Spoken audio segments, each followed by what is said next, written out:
हाय दोस्तों, एक बार फिर से हाजिर है लेके सच्ची कहानियाँ। दोस्तों, आप सभी को पता है कि स्कूल कॉलेज में कभी भी पढ़ाई होता है तो आखिर में विदाई होना ही निश्चित होता है। इसी तरह एक बार एक ऋषि मुनि अपने आश्रम में कुछ शिष्यों को शिक्षा दे रहे थे। उनका समय पूर्ण हो गया था। अब शिक्षा का समय समाप्त होने वाला था। गुरुदेव ने कहा कि आप सभी का अब विदाई का समय निकट आ चुका है। आप सभी को यह आश्रम छोड़ के अपने अपने घरों को जाना होगा। यह बात सुनकर सारे शिष्य बहुत ही प्रसन्न हुए, लेकिन गुरुदेव ने कहा कि आप सभी को घर जाने से पहले एक हम प्रतियोगिता करेंगे जिसमें सभी को निपुण होना होगा। यह सुनकर सभी शिष्य बहुत ही प्रसन्न हुए। हाँ करते हुए सबने वह प्रतियोगिता में भाग लेने के लिए तैयार हो गए। सबने प्रतियोगिता में दौड़ भाग खेल कूद जितना भी गुरुदेव ने कराया सब अपने समय से पूर्ण किए। कुछ देर के बाद गुरुदेव ने कहा कि आखिरी परीक्षा है कि आप सभी को एक सुरंग में प्रवेश करना होगा और एक ही साथ सुरंग से बाहर आना होगा। जो सुरंग से सफलतापूर्वक बाहर आएगा वही विजेता होगा। इतना सुनने के बाद सभी शिष्यों ने बहुत खुशी से उस सुरंग के अंदर गए, लेकिन सुरंग के अंदर पैरों में इतना पत्थर चुभ रहा था कि आगे बढ़ना मुश्किल था।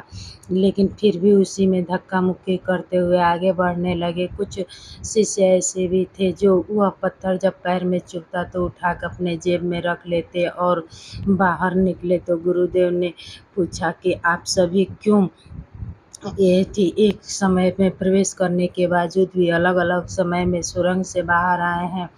इतना सुनकर एक शिष्य ने बोले, गुरुदेव पैरों में पत्थर चुभ रहा था इसीलिए हम लोगों ने आने में लेट हो गया। कोई तो धक्का दे के आगे बढ़ जा रहा था, लेकिन कुछ शिष्य ने अपने जेब में कुछ गड़ते हुए पत्थरों को उठा के रख लिया, क्योंकि वह पत्थर इसलिए अपने जेब में रख रहे थे कि आने वाले शिष्यों के पैरों में ना चुभे। गुरुदेव ने कहा, जिसने भी अपने अपने जेब में वह पत्थर रखा है वह आगे आए और अपने जेब से पत्थर निकालें। इतने सुनने के बाद जब वह अपने जेब से पत्थर निकाले तो सारे शिष्यगण देखते रह गए।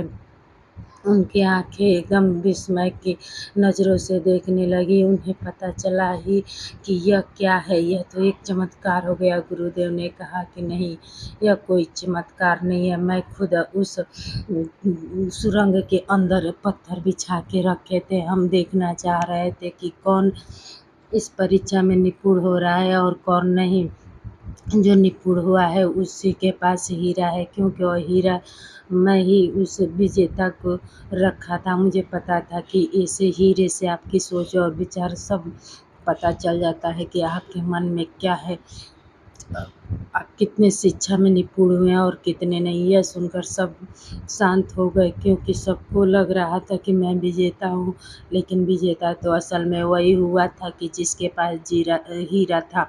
दोस्तों, कभी भी हमें अपनी ज़िंदगी में ऐसे काम नहीं करने चाहिए जिससे दूसरों को हानि पहुँचे। हमेशा यही सोचना चाहिए कि कुछ ऐसा करें कि आने वाले समय में वह जो हमारे पीछे उन्हें कोई परेशानी ना हो। यही सोचते हुए जिन शिष्यों ने अपने पास हीरा रखा था उन्हें हीरा के रूप में इनाम मिला, तो गुरुदेव ने यही कहा कि जाइए, आपका जीवन हमेशा हीरे की तरह चमकता रहेगा, क्योंकि हीरा उन्हीं के पास है जो हीरे जैसे सोच रखते हैं। तो दोस्तों, हमें कभी अपनी ज़िंदगी में किसी का बुरा नहीं सोचना चाहिए। अगर इस वीडियो से आप प्रसन्न हैं तो वीडियो को लाइक से कमेंट अवश्य करें। कमेंट के द्वारा हमें पता चलता है, कमेंट के द्वारा ही पता चलता है कि हमें आपको वीडियो कितना पसंद है। आपका जीवन इस हीरे की तरह हमेशा चमकते रहे।